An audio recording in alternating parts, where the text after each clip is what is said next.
सो hey guys, स्वागत है आप सभी का अपने यूट्यूब चैनल विद्या ट्यूब में। ये हमारी इंडियन पॉलिटिक्स क्लास चल रही है, ठीक है। लेक्चर नंबर 10 है। और ये जो चल रहा है हमारा टॉपिक क्या चल रहा है, हिस्टोरिकल बैकग्राउंड चल रहा है, ठीक, कॉन्स्टिट्यूशन का, यानी constitutional development in India, Bharat में संवैधानिक विकास, ठीक है, ये पढ़ रहे हैं। तो एक क्लास हमने ओवरव्यू इसका पढ़ लिया था पिछली क्लास में, आप देख लीजिएगा उसको, ठीक है। और दो क्लासें ऑलरेडी हम इस टॉपिक पे कर चुके हैं, एक ओवरव्यू किया था और दूसरे हमने 1600 का चार्टर एक्ट और 1726 का चार्टर एक्ट पढ़ लिया था, ठीक है। उस क्लास में मैंने आपको बताया था कि 1600 चार्टर एक्ट में क्या हुआ था। जो आपकी ईस्ट इंडिया कंपनी थी, EIC थी, वो एक राजपत्र लेके भारत आती हैं, जो कि एलिजाबेथ के द्वारा दिया गया होता है। उसमें ईस्ट इंडिया कंपनी को मोनोपोली कर दी जाती है कि आप 15 वर्षों के लिए क्या कर सकते हैं, वहाँ पर पूरा व्यापार करेंगे, आपके अलावा कोई भी दूसरा व्यक्ति वहाँ पर नहीं जाएगा ब्रिटेन से। उसके बाद वहाँ पर उसी चार्टर एक्ट में 15-15 सालों के लिए आगे आगे धीरे धीरे बढ़ाते रहते हैं और 1813 चलता रहता है, ठीक है। तो 1726 का चार्टर एक्ट आया, ठीक है। उसके बाद एक एक्ट आता है, अब जब क्या कहते हैं, ईस्ट इंडिया कंपनी भारत में पॉलिटिकल पावर गेन करती है। देखो, पहले मैंने बताया था कि क्या था, दो भागों में पढ़ सकते हैं, एक कंपनी का शासन, एक क्राउन का शासन बताया था। तो कंपनी के शासन में मैंने बताया था कि कंपनी में भी दो तरह की चीज़ें थी। पहला, एक व्यापार करते थे, जब स्टार्टिंग में आते केवल और केवल व्यापार कर रहे थे, ठीक है, केवल ट्रेड कर रहे थे। फिर दोबारा जब प्लासी का युद्ध होता है, बक्सर का युद्ध होता है, तो उसके बाद कहीं ना कहीं उनके पास पॉलिटिकल पावर आ जाती है, उनके पास दीवानी पावर आ जाती है, ठीक है। तो वहाँ से वो बिजनेस भी कर रहे थे, ट्रेड भी कर रहे थे, व्यापार भी कर रहे थे, और पॉलिटिकल पावर भी वो क्या कर रहे थे, पॉलिटिकल पावर भी यूज कर रहे थे, ठीक है। तो 1757 के बाद जब प्लासी का युद्ध होता है, फिर बक्सर का युद्ध होता है, और उसके बाद जब पॉलिटिकल पावर आता है, तो उसके बाद कुछ समय बाद 1773 में एक एक्ट आता है, रेगुलेटिंग एक्ट, ठीक है। तो हमें इसी को पढ़ेंगे हम। तो सबसे पहले देखते हैं इसका रीजन आया क्यों था, ठीक है। इसका कारण देखते हैं। तो देखो, कारण में क्या है, हम जानते हैं पहले तो जब ईस्ट इंडिया कंपनी आई तो व्यापार करने आई थी, लेकिन धीरे धीरे उसने क्या किया, हमारे इंडिया पर धीरे धीरे पॉलिटिकल पावर को गेन करना शुरू किया। और 1757 में एक युद्ध होता है, वन में एक वॉर होते हैं, बैटल ऑफ प्लासी,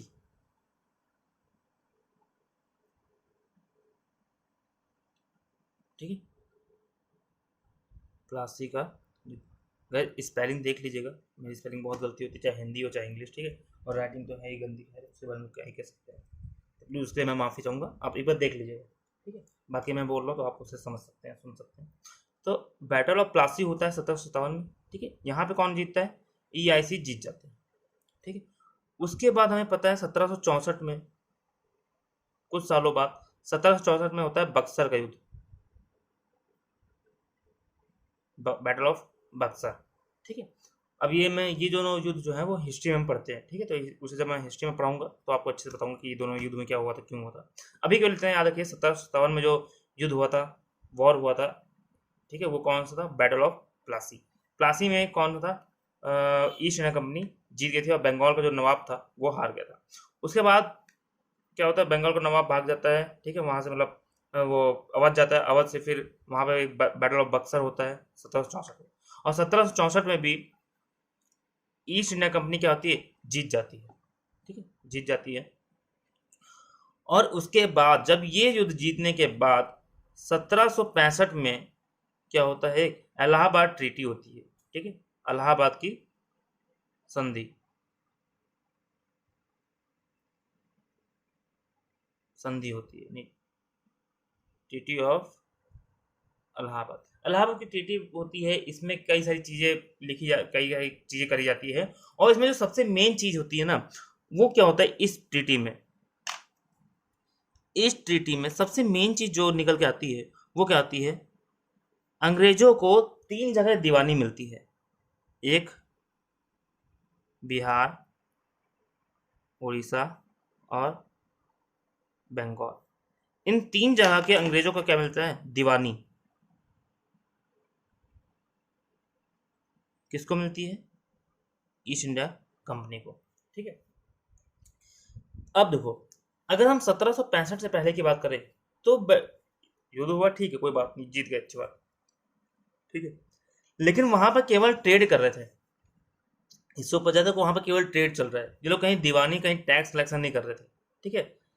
लेकिन इलाहाबाद की जब ट्रीटी होती है, बैटल ऑफ बक्सर जब हार जाते हैं, ठीक है, बाकी लोग और ईस्ट इंडिया कंपनी EIC जीत जाती हैं, तो एक ट्रीटी करती है, और उस ट्रीटी में ये कहते हैं कि जो हमने युद्ध किया हम जीते हैं, तो हमें क्या चाहिए, बिहार, उड़ीसा और बंगाल, इन तीन जगह की हमें दीवानी चाहिए, और इनको इन तीन जगह दीवानी दे दी जाती है। ठीक है। दीवानी का मतलब अब इन तीनों एरिया से, बंगाल का एरिया पूरा, उड़ीसा का एरिया और बिहार का एरिया, उस पूरा पूरा का जितना भी एरिया है, वहां से जो भी टैक्स का कलेक्शन होगा वो कौन करेगा, ईस्ट इंडिया कंपनी करेगी। ठीक है। वो सारा का सारा पावर किसके पास आता है, ईस्ट इंडिया कंपनी के पास आता है। तो इस तरह से हम देख सकते हैं कि इस तरह से क्या हुआ, जब ये इलाहाबाद की ट्रीटी हुई, तो ईस्ट इंडिया कंपनी क्या है, कहीं ना कहीं एंटर करती है इन इंडियन पॉलिटिक्स। ठीक है। भारतीय राजनीति में ईस्ट इंडिया कंपनी का पदार्पण होता है, वो एंटर करती है, क्योंकि भाई जाहिर सी बात है, यहाँ पे क्या मिल रहा है उसको, टैक्स कलेक्शन करने का पावर मिल रही है। यानी पूरा पूरा एरिया आपका, अगर मैं इंडिया का मैप बनाऊं जैसे, ठीक है, ये पूरा अगर बंगाल है, ठीक है, डिवाइड नहीं है, बांग्लादेश भी पूरा इसमें, तो यहाँ का जो पार्ट है ना, ये पूरा पार्ट यहाँ का बंगाल, उड़ीसा, बिहार, बिहार में झारखंड भी आता है, ठीक है, और आपका ये बंगाल का इलाका, ठीक है, ये पूरा पूरा इलाका जो है, यहाँ पर टैक्स कलेक्शन करने की पावर किसको मिल रही है, ईस्ट इंडिया कंपनी को। तो भारतीय राजनीति में पदार्पण हो रहा है कि नहीं हो रहा, इंटर कर रहे हैं कि नहीं कर रहे हैं इंडियन पॉलिटिक्स में। ठीक है। तो इस तरह से क्या होता है, east India company Indian politics में आती है, कब से, 1765 में इलाहाबाद की ट्रीटी के बाद से। ठीक है। अब यहाँ पे क्या हुआ, ये जो युद्ध जीता था ना, ये उस समय वहां पे जो मेन हेड था, युद्ध जीता था, वो कहा था रॉबर्ट क्लाइव। ठीक है। रॉबर्ट क्लाइव, इसने क्या किया, बंगाल में बंगाल में द्वैत शासन शुरू किया, यानी डुअल गवर्नमेंट सिस्टम शुरू किया। ठीक है। डुअल गवर्नमेंट, द्वैत शासन शुरू किया। द्वैत शासन कैसे, इसने क्या किया, शासन को, गवर्नमेंट को दो भागों में बांट दिया, एक दीवानी और दूसरी निजामत। देखो आपका जो कोई भी सरकार होती है ना, चाहे राजा की सरकार हो चाहे आपकी डेमोक्रेटिक गवर्नमेंट हो, उसमें दो चीजें होती हैं। ठीक है। मेनली जो सरकार का काम होता है वो दो काम होते हैं। पहला दीवानी, इन टैक्स का कलेक्शन करना होता है, हर जगह से टैक्स कलेक्ट करती है। ठीक है। जितना भी एरिया है सबसे टैक्स कलेक्ट करते हैं।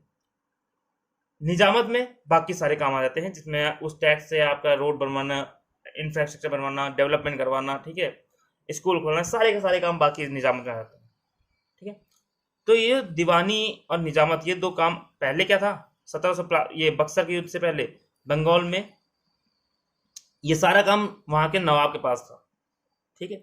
लेकिन जब बक्सर का युद्ध होता है और इलाहाबाद की ट्रीटी होती है, उसके बाद क्या होता है, ये जो काम है ना, दीवानी और निजामत, ये दोनों बढ़ जाते हैं। डुअल गवर्नमेंट, यानी दो सरकारें काम करती हैं, एक दीवानी, और ये दीवानी किसके पास रहती है, ईस्ट इंडिया कंपनी के पास, और एक निजामत, ये वहां के निजाम के पास रहती है। ठीक है। वहाँ का जो लोकल लोकल रूलर था, इंडियन रूलर। तो निजाम क्या करता है, निजामत का काम करता है, नहीं डेवलपमेंट करना, सारी चीजें करना, देख रेख, वो निजामत करता था।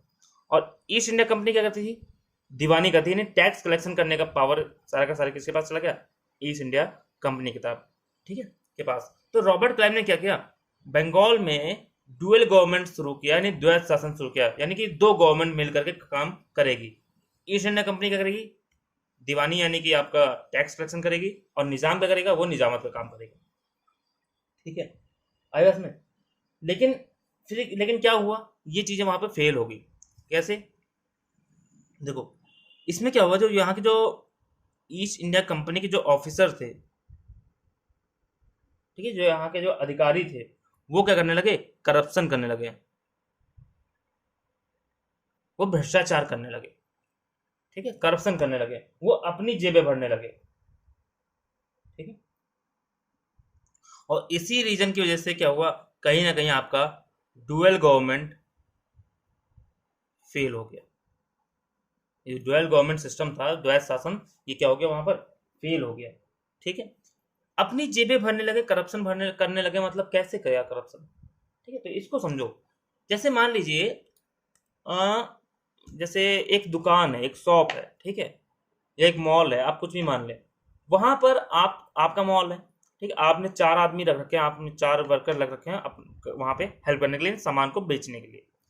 लेकिन वो क्या करते हैं, वो सामान आपका काम, अब दुकान तो आपकी है, उसमें कस्टमर जो आ रहा है वो आपका सामान लेने आ रहा है, लेकिन वो क्या कर रहे हैं, वो अपना जो घर का बनाया, अपने जो दुकान का सामान लाके वहां पर चोरी छुपे बेच रहे हैं, और उससे जो पैसा आ रहा है वो अपने जेब में रख रहे हैं। यानी कि मान लो कोई कस्टमर आया, उसे चीनी खरीदनी है, ठीक है, तो उसने क्या किया, वो आपकी दुकान की चीनी नहीं बेची, आपके मॉल की चीनी नहीं बेच रहा, वो अपनी दुकान की चीनी लाके उसको बेच रहा है, उसका पैसा अपने जेब में भर रहा है।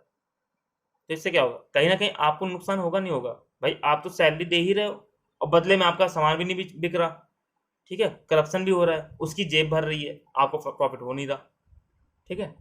तो इस तरह से कहीं ना कहीं क्या हुआ, वहां के जो ऑफिसर हो गए लोग थे ना, वो प्राइवेट ऑक्यूपेशन करने लगे, अपना प्राइवेट बिजनेस करने लगे थे, ठीक है, करप्शन करने लगे थे।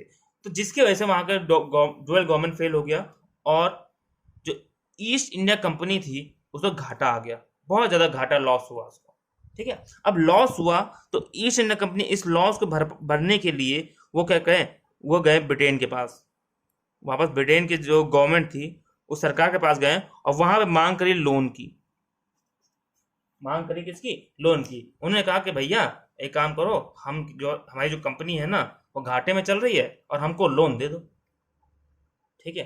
अब वहां के सरकार ने सरकार बोली इनसे, क्या बोली कि एक काम बताओ, एक बात बताओ, जब तुम्हें वहां पे टैक्स कलेक्शन कर रहे हो, भाई तुम तो व्यापारिक कंपनी हो ना, लेकिन तुम व्यापार के साथ साथ तुम टैक्स भी कलेक्शन कर रहे हो, इसके अलावा तुम तुम्हारी कंपनी भी चल रही है, ठीक है, सारी चीजें, मतलब वहां पे व्यापार भी कर रहे हो, तुम्हारे अलावा कोई और भी है भी नहीं वहां पर, उसके बाद भी तुम घाटे में कैसे आ सकते हो, ये बताओ।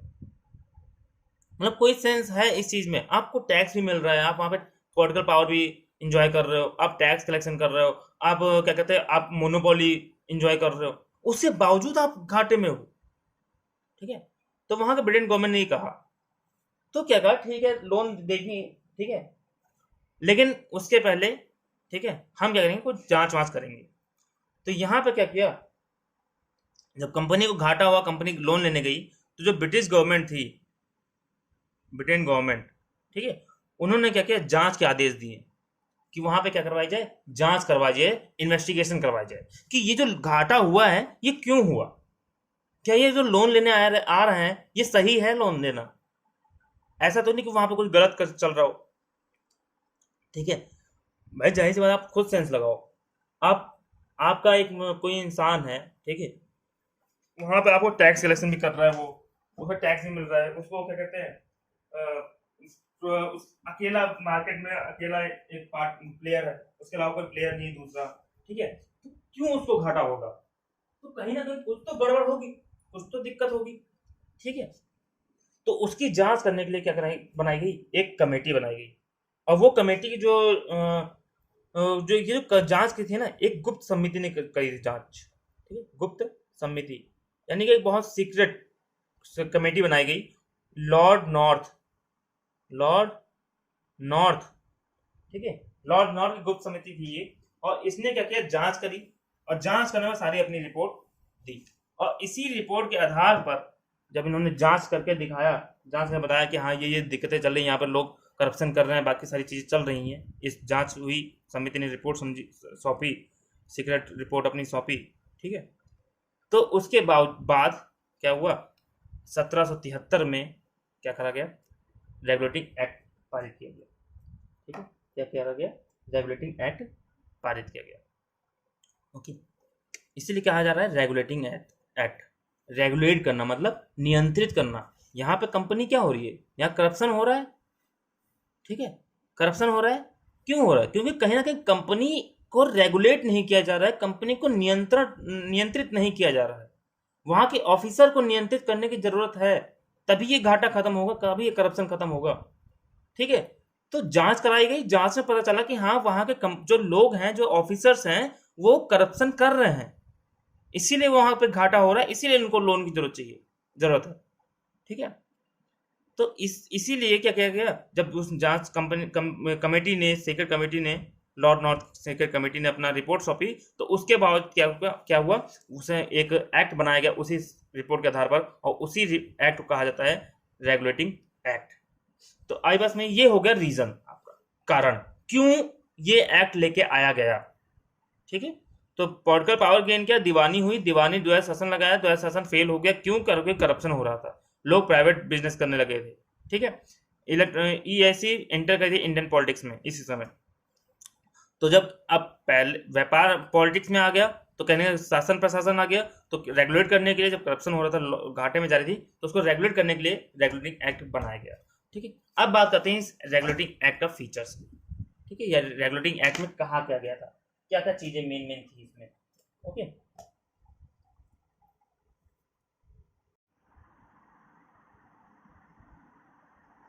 फीचर्स यानी कि विशेष,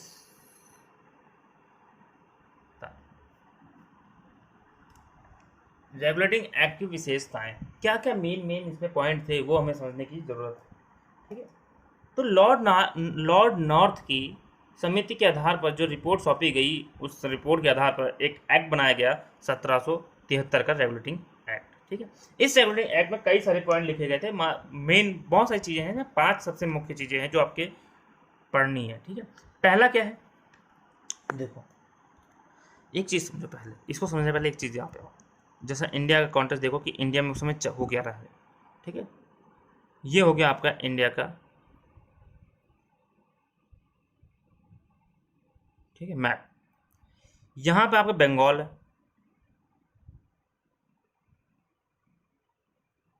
यहां पे आपका मद्रास है, यहां पे आपका क्या है, बॉम्बे। ठीक है, ये 3 प्रेसिडेंसी थी जब ईस्ट इंडिया कंपनी जो थी वो 1757 तक उससे 3 प्रेसिडेंसी बना चुका था वो। ठीक है, बंगाल, मद्रास और बॉम्बे, ये 3 प्रेसिडेंसी थी इसकी मेन। और यहाँ ये जो बंगाल कौन संभालता था, मैं आपको 1726 से बताया था, 1726 से 26 तक 3 प्रेसिडेंसी हो गई थी। बंगाल को जो संभालता था वो बंगाल का गवर्नर था, मद्रास में एक गवर्नर था वो मद्रास को संभालता था, और बॉम्बे को जो संभालता था वो बॉम्बे गवर्नर था। इन 3 गवर्नर अपनी अपनी प्रेसिडेंसी को संभाल रहे थे। ठीक है, ये था 1726 तक हो चुका था। 1773 में जब, यानी कि अब यहाँ पे ये अलग है बिल्कुल, ये दोनों ये अलग है, सब अलग अलग है, डिसेंट्रलाइज हैं। मैंने आपको बताया था, इससे पहले क्लास आप देखिएगा तो उसमें बताया। ठीक है, ये डिसेंट्रलाइज है। ठीक है, ये अलग है, ये अलग है, ये अलग है, तीनों कोई कनेक्शन नहीं है आपस में। वो बात अलग है, ब्रिटिश के अंडर में है, ईस्ट इंडिया कंपनी की। ठीक है, तो इसमें क्या किया गया, सबसे पहला पॉइंट तो क्या किया गया, जो ये जो डिसेंट्रलाइजेशन है ना, इसको सेंट्रलाइज किया गया।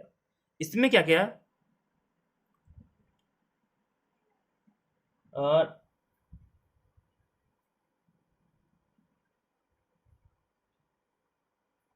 it designated the governor of Bengal as the governor general of Bengal. इसमें पहला पॉइंट क्या किया गया, इसने गवर्नर ऑफ बंगाल, जो बंगाल गवर्नर था ना, उसको गवर्नर जनरल बोल दिया।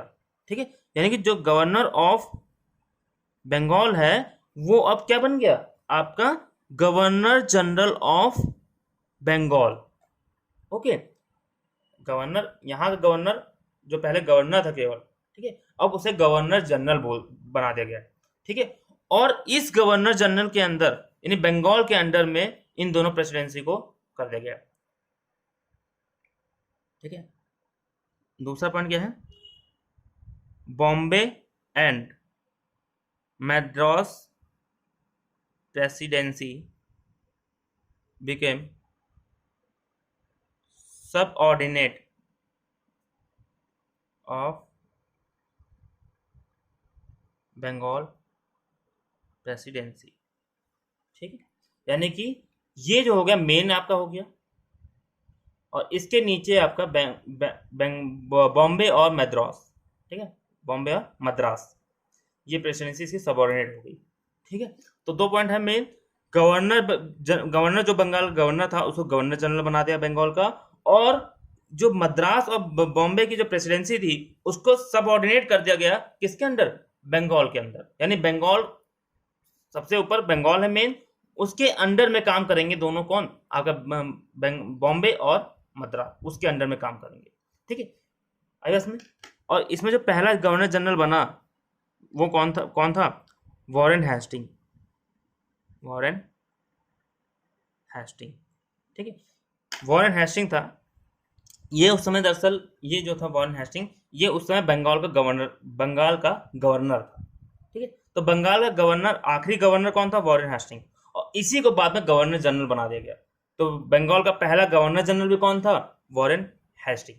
ठीक है, कई बार क्वेश्चन आता है, who was the first governor general of Bengal, तो वॉरेन हेस्टिंग। और इसी को दूसरे शब्दों में, who was the last governor of Bengal, तो वॉरेन हेस्टिंग। ठीक है, लॉर्ड वॉरेन हेस्टिंग। आई बात में, बॉम्बे और मद्रास को इसके सब ऑर्डिनेट बना दिया गया। ठीक है, तो ये समझ में आ गया आपको। अब इसमें तीसरा पॉइंट देखो,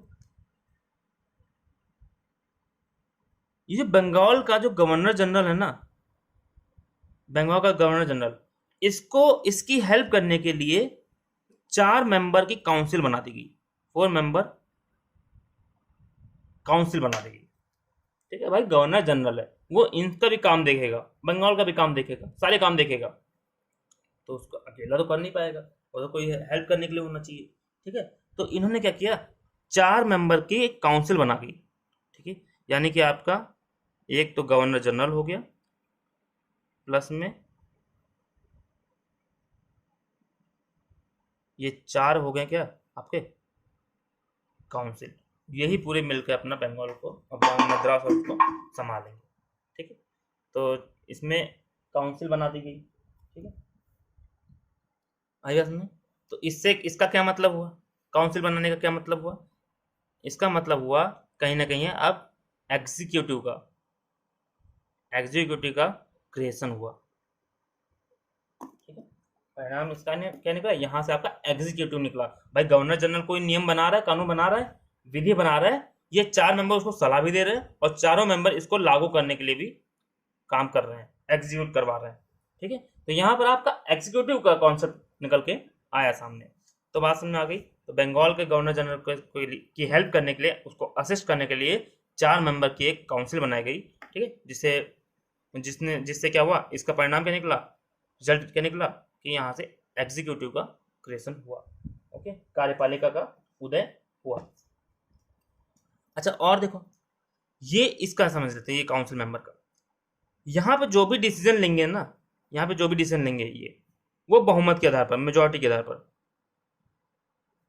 ठीक है, बहुमत के आधार पर डिसीजन लिया जाएगा। मान लीजिए ये चारों, अभी गवर्नर जनरल इसमें वोट नहीं करेगा, केवल इन चारों में बहुमत के आधार पर क्या लेंगे, डिसीजन लेंगे। मान लीजिए 4 लोग हैं, अगर 3 लोग हाँ में हैं तो कानून पास होगा, अगर 3 लोग ना में हैं तो कानून पास नहीं होगा। ठीक है, मान लीजिए 2 लोग हाँ बोल रहे हैं और 2 लोग ना बोल रहे हैं, तो कानून है वो 2 लोग हाँ बोल रहे हैं, 2 लोग ना बोल रहे हैं, मेजोरिटी नहीं आ रही, टाई हो रहा है, तो उस दशा में जो निर्णायक मत होगा, ठीक है, जो निर्णायक मत होगा, जो फाइनल डिसीजन होगा, वो कौन लेगा, गवर्नर जनरल। मान लीजिए 2 इन्होंने बोल दिया कि हाँ ये कानून पास होना चाहिए, इन्होंने बोल दिया नहीं ये कानून पास नहीं होना चाहिए। अब यहाँ पे क्या हो रहा है, यहाँ पे आपका टाई हो रहा है कि नहीं हो रहा, अब टाई हो रहा है, तो अब पावर आती है किसकी, अब काम आता है, रोल होता है किसका, गवर्नर जनरल का। अब वो अगर गवर्नर जनरल का मन है कि नहीं ये कानून पास होना चाहिए, तो वो अपना निर्णायक मत दे देता है, चाहे वो इनके पक्ष में दे, चाहे वो इनके पक्ष में दे, जिस पक्ष में देगा वो पलड़ा भारी हो जाएगा और वो कानून पास हो जाएगा। ठीक है, यानी उसकी बात मान ली जाएगी। ओके, मान लीजिए ये दोनों ने बोल दिया नहीं पास होगा, नहीं पास होना चाहिए, इन्होंने बोला हाँ पास होना चाहिए, गवर्नर जनरल ने बोल दिया नहीं इसको पास होना चाहिए, और इन्होंने इसके साथ में वोट दे दिया, तो यहाँ पर 3 लोग हो गए ना, और ये 2 ही लोग बचे, तो क्या हुआ, ये कानून पास हो जाएगा। ठीक है, तो गवर्नर जनरल को निर्णायक मत देने का अधिकार दिया गया। ठीक है, जैसे आज भी आप देख सकते हैं लोकसभा में क्या होता है, जो आपका स्पीकर होते हैं उनको वोट देने का अधिकार नहीं होता कि आप वोट देंगे, लेकिन हाँ अगर मैच टाई हो जाता है तो आप वहाँ पर क्या कहते हैं, निर्णायक मत दे सकते हैं। ठीक है, कई बार आप पढ़ते हैं, कई बार देखते हैं।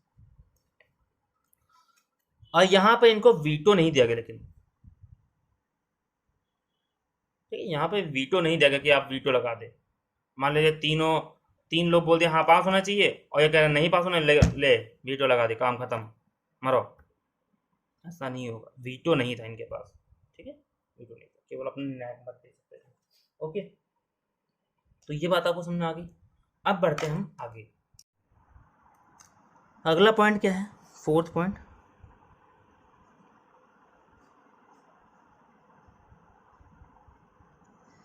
सत्रह सौ तिहत्तर के एक्ट में एक बात कही गई कि बंगाल में एक सर्वोच्च न्यायालय होगा, सर्वोच्च न्यायालय होगा, यानी सुप्रीम कोर्ट होगा, ठीक है, सुप्रीम कोर्ट, बंगाल में एक सुप्रीम कोर्ट होगा जो क्या करेगा, न्याय का काम करेगा, ठीक है। ये 1773 में कहा गया था, लेकिन इसे बनाया कब गया, इस्टेब्लिश किया गया, कब किया गया, 1774 में इस्टेब्लिश किया गया, ठीक है। 1773 में बात हुई थी, लेकिन स्थापना उस सर्वोच्च न्यायालय की 1774 में हुआ था, सुप्रीम कोर्ट की स्थापना बंगाल में, ठीक है। इसका रिजल्ट क्या निकला, इसका परिणाम क्या निकला, यहां पे आपका न्यायपालिका आ गया,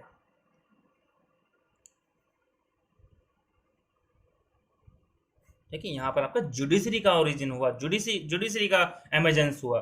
पहले क्या होता था, पहले आपका एक राजा होता था या निजाम होता था, वो क्या कर रहा है, वो कानून बना रहा है, कानून को लागू कर रहा है, कानून न्याय भी दे रहा है, तीनों की तीनों काम वही कर रहा है आपका कौन, राजा।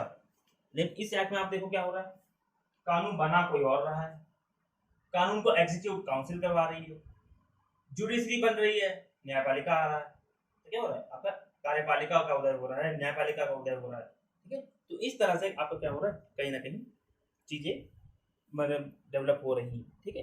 न्यायपालिका का उदय 1773 से माना जाता है, आपका आज सुप्रीम कोर्ट है और उसका उदय 1773 में ही माना जाता है, ठीक है। तो ये न्यायपालिका का उदय हुआ, ठीक है। और कहा गया, इस एक्ट में ये भी कहा गया कि ये जो सब कोर्ट होगा, ये कोर्ट ऑफ रिकॉर्ड होगा, कोर्ट ऑफ रिकॉर्ड होगा, ठीक है, नहीं कि अभिलेख न्यायालय,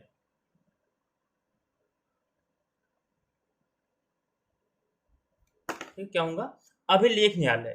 अब court of law, court of record क्या होता है, अभिलेख न्यायालय क्या होते हैं, तो देखो सुप्रीम कोर्ट भी हमारा कोर्ट ऑफ रिकॉर्ड है और हाई कोर्ट भी हमारा कोर्ट ऑफ रिकॉर्ड है। अगर आज की बात करें, सुप्रीम कोर्ट आर्टिकल नंबर 129, ठीक है, आर्टिकल नंबर 129 कॉन्स्टिट्यूशन में, अगर आप आर्टिकल नंबर 129 पढ़ें तो उसमें क्या लिखा है, सुप्रीम कोर्ट अभिलेख न्यायालय का, और आर्टिकल नंबर 230 लिखा है, ठीक है। तो हाई कोर्ट जो है 230 के हिसाब से तो क्या है आपका कोर्ट ऑफ रिकॉर्ड है। तो 129 में अगर देखें हम, तो उसमें क्या लिखा है, supreme court to be a court of record, ठीक है, ये आपका संविधान में लिखा हुआ है। आर्टिकल नंबर 230 में अगर हम देखें, ठीक है, तो उसमें क्या लिखा है, आपका क्या कहते हैं, extension of jurisdiction of high court to union territories, ठीक है। तो आप इसको देखिएगा एक बार, जब हम वो पढ़ेंगे, क्या कहते हैं, आपका सुप्रीम कोर्ट हाई कोर्ट, उसमें हम देखेंगे, ठीक है, ओके।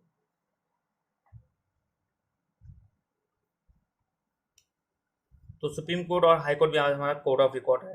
कोर्ट ऑफ रिकॉर्ड का मतलब क्या होता है कि इसके जो भी फैसले होंगे, जो भी आपका ऑर्डर होंगे, ठीक है, जो भी न्याय होंगे, वो रिकॉर्ड के रूप में रखे जाएंगे, रिकॉर्ड के रूप में स्टोर किए जाएंगे, रखे जाएंगे, ठीक है। और उसका यूज कहाँ होगा, मान लीजिए फ्यूचर में सेम कोई मुद्दा आता है, सेम कोई केस आता है, तो उसको एज ए नज़ीर, एज एग्जाम्पल पेश किया जाएगा कि हाँ उस केस में उस साल में सुप्रीम कोर्ट ने ये कहा था, ये आदेश दिया था, ऐसी सिचुएशन थी, तो उसी को आधार मानकर नए इस करंट की सिचुएशन में भी ऑर्डर दिया जाएगा, ठीक है।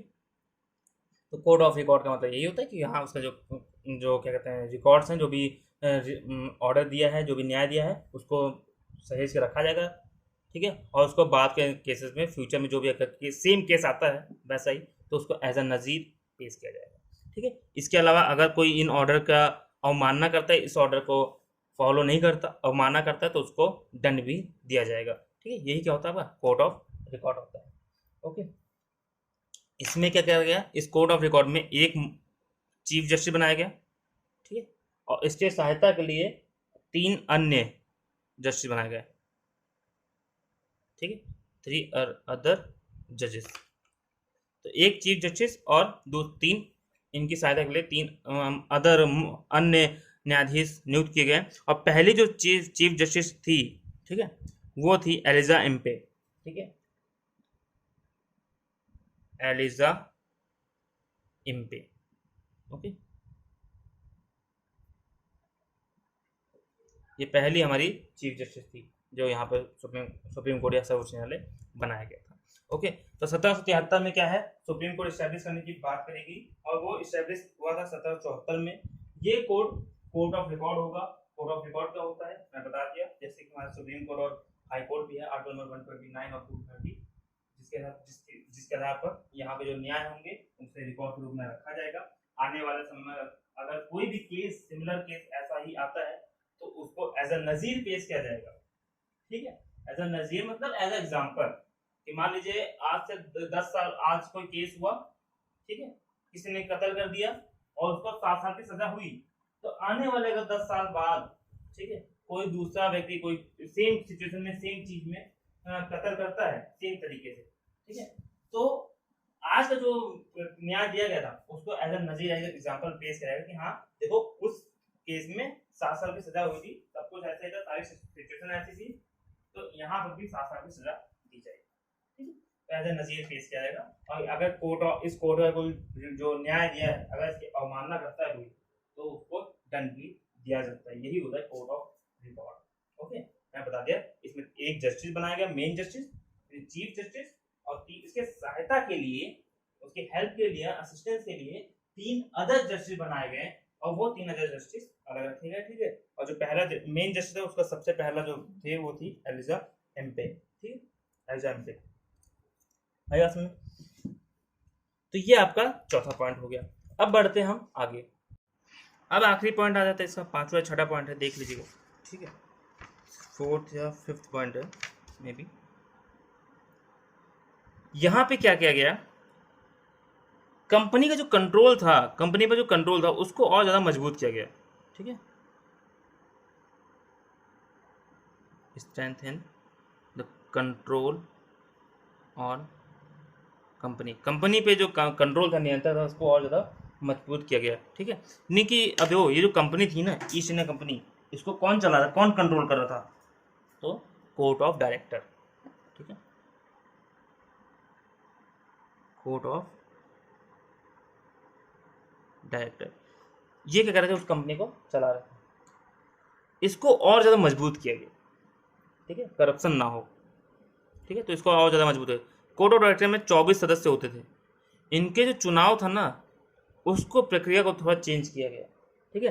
पहला पॉइंट क्या करा गया इसमें, पहले क्या था, पहले 1773 से पहले जिस व्यक्ति का शेयर 500 पाउंड है वो इसका सदस्य होगा, ठीक है, अगर 500 पाउंड आपको शेयर इसमें देना पड़ेगा, इसका सदस्य है तो। लेकिन अब क्या किया, उस 500 पाउंड को बढ़ा करके क्या कर दिया गया, 1000 पाउंड कर दिया गया, ठीक है। अगर आप इसके सदस्य हैं तो आपको 1000 पाउंड आपको शेयर देना पड़ेगा, ठीक है। शेयर जो 1000 पाउंड के जो शेयर धारक होंगे वही इसके सदस्य बन पाएंगे। दूसरा क्या किया गया इसमें चेंज, दूसरा चेंज क्या किया गया, जो 24 सदस्य हैं ना, 24 जो सदस्य मेंबर हैं, उसमें से हर वर्ष 1/4 पर ईयर, हर साल 1/4 लोग क्या होंगे, मतलब उनका क्या होगा, कार्यकाल पूरा होगा, वो रिटायर होंगे, ठीक है, सेवा मुक्त होंगे,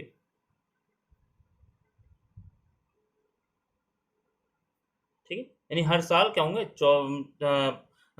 1/4 लोग रिटायर होंगे, और उनकी जगह पर से उतने ही यानी 1/4 नए लोग आते रहेंगे, ठीक है। जैसे आज आप राज्यसभा में देखिए, राज्यसभा में क्या होता है, हर 2 साल पर 1/3 लोग रिटायर होते हैं, ठीक है, 1/3 लोग रिटायर हुए, फिर उनकी जगह दूसरे आते हैं, फिर 2 साल बाद 1/3 लोग रिटायर होते हैं, उनकी जगह दूसरे लोग आते हैं। तो सेम कॉन्सेप्ट यहाँ पे होता है, 24 सदस्य हैं, 1/4 यानी कितना हो गया, 4 से 24 यानी 6 लोग, हाँ, तो 6 लोग रिटायर हो गए आज इस साल, उनकी जगह नए आ गए।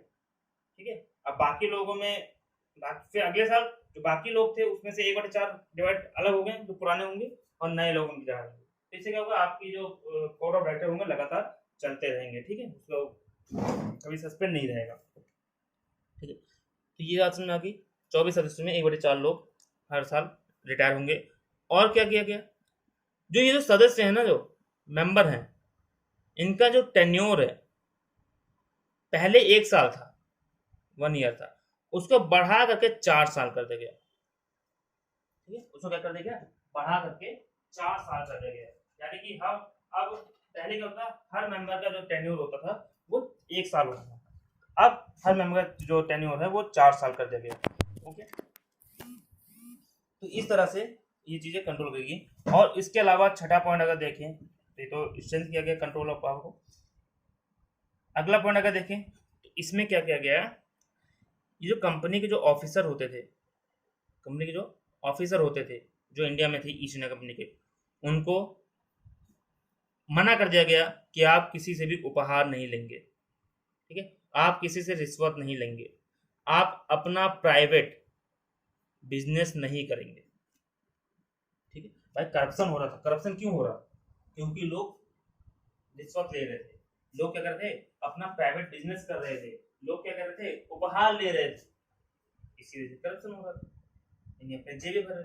अब इस चीज को रोक दिया गया। ईस्ट इंडिया कंपनी का कोई भी ऑफिसर जो इंडिया में काम कर रहा है वो प्राइवेट बिजनेस नहीं करेगा, ये निजी व्यापार नहीं करेगा। दूसरा, रिश्वत नहीं लेगा। तीसरा, उपहार नहीं लेगा, गिफ्ट नहीं लेगा किसी से। ठीक है, इस तरह से आप देखो क्या हो रहा है, यहाँ पर कहीं ना कहीं कंपनी को रेगुलेट किया जा रहा है, कंपनी को और ज्यादा नियंत्रित किया जा रहा है। ठीक है, जो करप्शन हो रहा था उसको कहीं ना कहीं रोकने की कोशिश की जा रही है। ठीक है, तो आपको यहाँ पे समझ में आया, 5-6 पॉइंट आप बताया मैंने। पहला क्या किया, गवर्नर जनरल को, जो गवर्नर था बंगाल का, उसको गवर्नर जनरल बनाया गया, और बंगाल, बॉम्बे और मद्रास को उसके सब ऑर्डिनेट बनाया गया, यानी उसके अंडर लेके आया गया। ठीक है, वॉरेन हेस्टिंग बने थे, नाम बता देते मैंने। इसके बाद सुप्रीम कोर्ट स्टैब्लिश करने की बात करेगी, जो 74 में हुआ था। उसके बाद वहां पे क्या किया गया, तो कोड ऑफ डायरेक्टर में रिफॉर्म किया गया। ठीक है, वहां पे 1/4 लोग हर साल सेवानिवृत्त होंगे, रिटायर होंगे, टेन्योर 1 साल से 4 साल कर दिया गया। तो ये सारी चीजें मैंने आपको बताई। ठीक है, तो अब बात करते हैं हम इसमें रिजल्ट की, इसका परिणाम क्या निकला, ये जो एक्ट आया था इसका क्या परिणाम निकला।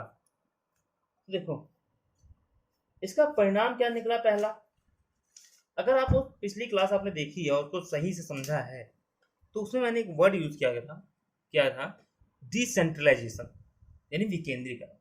शासन विकेंद्रित था, बंगाल का शासन बंगाल गवर्नर संभाल रहा था, वो अपना एरिया देख रहा था।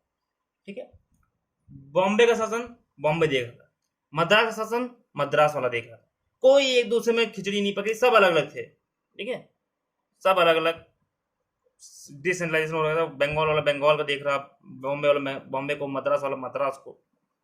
लेकिन यहाँ पे क्या किया गया, यहाँ पर बंगाल गवर्नर को गवर्नर जनरल बनाया गया, यानी मेन बना दिया गया, और मद्रास और बॉम्बे को उसका सब ऑर्डिनेट बना दिया गया। ठीक है, अब सब ऑर्डिनेट की एक बार हिंदी आप देख लीजिएगा। ठीक है, मुझे हिंदी नहीं पता उसको सब ऑर्डिनेट का मतलब क्या होता है हिंदी में, और अभी वर्ड याद नहीं आ रहा। ठीक है, हिंदी वाला तो एक बार देख लीजिएगा, सब ऑर्डिनेट बना दिया गया। तो सबसे पहली चीज, केंद्रीकृत व्यवस्था शुरू हुई, यानी सेंट्रलाइज गवर्निंग सिस्टम शुरू हुआ। ठीक है, केंद्रीकृत शासन व्यवस्था शुरू हुई। इसके अलावा दूसरा क्या हुआ, जुडिशरी का ओरिजिन हुआ, यहाँ पर जुडिशरी का इमरजेंस हुआ, न्यायपालिका का इमरजेंस हुआ। ठीक है, और क्या हुआ यहाँ पर, एग्जीक्यूटिव कार्यपालिका का इमरजेंस हुआ। मैंने बताया था गवर्नर जनरल की सहायता के लिए 4 लोगों की काउंसिल बनाई गई थी, एक परिषद बनाई गई जिसे गवर्नर जनरल परिषद कहा जाता है। ठीक है, काउंसिल ऑफ गवर्नर जनरल, तो वो न्यायपालिका का काम हुआ। ठीक है, और मेन इसका परिणाम क्या निकला, ये कहीं ना कहीं ये जो एक्ट आया था ना, ये first step taken by British government in Indian politics. ठीक, टू या फिर इंटरफेयर इन इंडियन पॉलिटिक्स।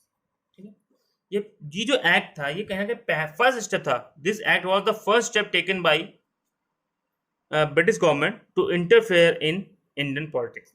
भारतीय राजनीति में हस्तक्षेप करने के लिए ब्रिटिश गवर्नमेंट के द्वारा पहला कदम आपका यही था। ठीक है, पहला कदम था 1773 में जो एक्ट बनाया गया, उसमें आप खुद देखिए, आपने इतना पढ़ा, यहाँ पे कहीं ना कहीं ब्रिटिश गवर्नमेंट क्या करी, कंट्रोल को धीरे धीरे अपने हाथ में लेना शुरू कर रही है, हस्तक्षेप कर रहा है उसने शासन। पहले क्या हो रहा था, इससे पहले सारा का सारा शासन ईस्ट इंडिया कंपनी कर रही थी। अब क्या है, यहाँ पर कहीं ना कहीं ब्रिटिश गवर्नमेंट का रोल आ गया। ठीक है, ये एक्ट जो है ब्रिटिश गवर्नमेंट बना के भेजा था। अच्छा, इसमें एक चीज और है, सातवां पॉइंट, एक चीज और देख लीजिएगा।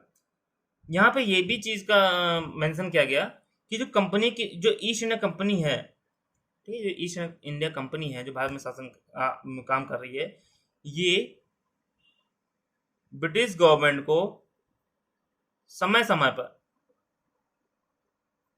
सारी सूचना देगी, सारा इन्फॉर्म करेगी उसको। क्या कहते हैं उसको, आपका एक वर्ड है वो याद नहीं आ रहा। ठीक है, मतलब जाके वहां पर बताएगी सारी चीजें कि आप, हाँ, इतना इतना टैक्स कलेक्शन हो रहा है, व्यापार इतना चल रहा है, इतना प्रॉफिट हो रहा है, सारी चीजें गवर्नमेंट को बताएगी। ठीक है, आप गवर्नमेंट से कुछ चीज छुपा नहीं सकते। टैक्स कितना कलेक्शन हुआ है, कहाँ से कितना हुआ है, क्या पॉलिसी चल रही है, कितना व्यापार हो रहा है, कितना प्रॉफिट हो रहा है, कितना मार्जिन है, सारी चीजें ब्रिटिश गवर्नमेंट को बताई जाएगी। ठीक है, तो ये हो गया आपका रिजल्ट। आई बात नहीं, तो आपका हमने पढ़ लिया कारण, क्या रीजन थे, फीचर्स और रिजल्ट। अब इसे कमियां की बात करते हैं, क्या क्या कमियां थी। ठीक है,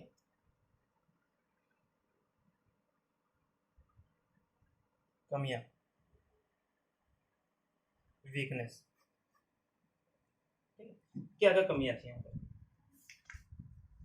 तो ये जो कमियां है ना, इसको आप बहुत ध्यान समझिएगा, क्योंकि अगला जो एक्ट है आपका, एक्ट ऑफ सेटलमेंट 1781 का एक्ट, वो कहीं ना कहीं जब आपको उसको समझने के लिए आपको इसमें कमियां देखनी पड़ेगी कि इसमें क्या कमी थी, क्योंकि इसके बाद जो एक्ट आया 1781 का एक्ट ऑफ सेटलमेंट, वो इन्हीं कमियों को दूर करने के लिए आया।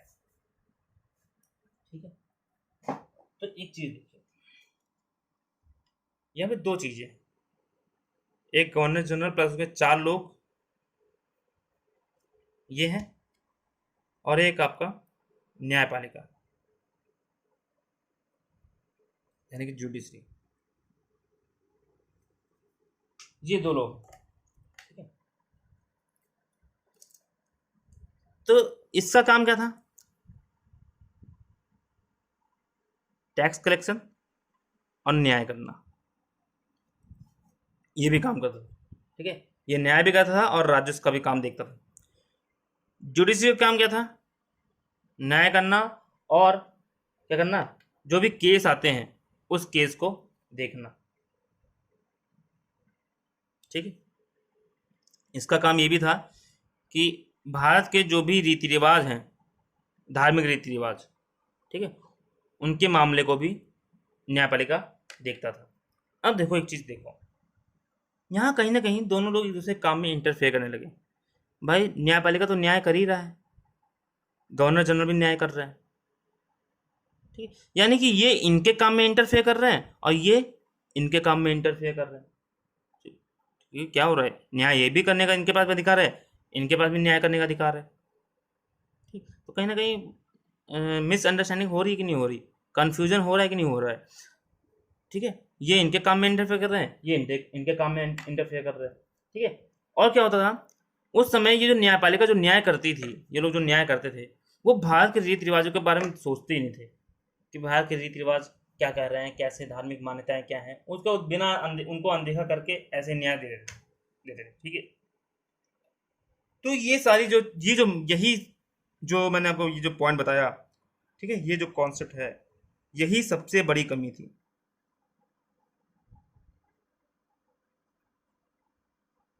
ये क्या थी, सबसे बड़ी कमी थी इस एक्ट की 1773 की, कि governor general of the council और जुडिशरी एक दूसरे काम में इंटरफेयर कर रहे हैं। ठीक है, आई बस में न्याय ये भी कर रहे हैं, न्याय वो भी कर रहे हैं, टैक्स वसूल ये कर रहे हैं। ठीक है, इसके अलावा भारत के जो रीति रिवाज है उनको अनदेखा किया जा रहा है, उसके हिसाब से केस नहीं सुना जा रहा, उसके हिसाब से सुनवाई नहीं हो रही। ठीक है, न्याय नहीं कर रहे हैं। तो ये जो बताया मैंने आपको, ठीक है, जो पॉइंट बताया, यही कहीं ना कहीं इस एक्ट की सबसे बड़ी कमी थी। और इस कमी को दूर करने के लिए, जब ये कमी सामने निकल के आई, तो इस कमी को दूर करने के लिए क्या किया गया, एक एक्ट लेके गया है, गया एक्ट ऑफ 1781। इसे कहते हैं हम एक्ट ऑफ सेटलमेंट। ठीक है, और इस एक्ट ऑफ सेटलमेंट को हम अगले क्लास में पढ़ेंगे। ओके, तो आई होप कि आपको समझ में आ गया होगा। ओके, हमने रीजन पढ़ा, ठीक है, रीजन पढ़ा, हमने फीचर्स पढ़े, रिजल्ट पढ़ा कि क्या क्या परिणाम निकला इससे, क्या क्या चीजें आई, और हमने इस पर कमियां पढ़ी। अब इस कमी को दूर करने के लिए 1781 में एक्ट ऑफ सेटलमेंट लेके आया गया, और इसको हम अगली क्लास में पढ़ेंगे, एक्ट ऑफ सेटलमेंट और पिट्स इंडिया एक्ट। ठीक है, और एक एक्ट ऑफ 1786। ये 3 एक्ट हम अगली क्लास में पढ़ेंगे। तो उम्मीद है आपको क्लास अच्छी लगी होगी। ठीक है, वीडियो को पूरा देखिए, बिना स्किप किए, लाइक करिए, कमेंट करिए, और अपने दोस्तों से शेयर करिए। ठीक है, सपोर्ट करिए हमें भी, ताकि हम आपको के लिए और अच्छी वीडियो बना पाएँ। चैनल सब्सक्राइब करके बेल आइकन प्रेस करिए, ताकि हमारी जो भी नोटिफिकेशन है वो आप तक पहुंचती रहे। तो मिलते हैं फिर अगली क्लास में एक नए टॉपिक के साथ। ठीक है, तब तक के लिए गुड बाय, सी यू।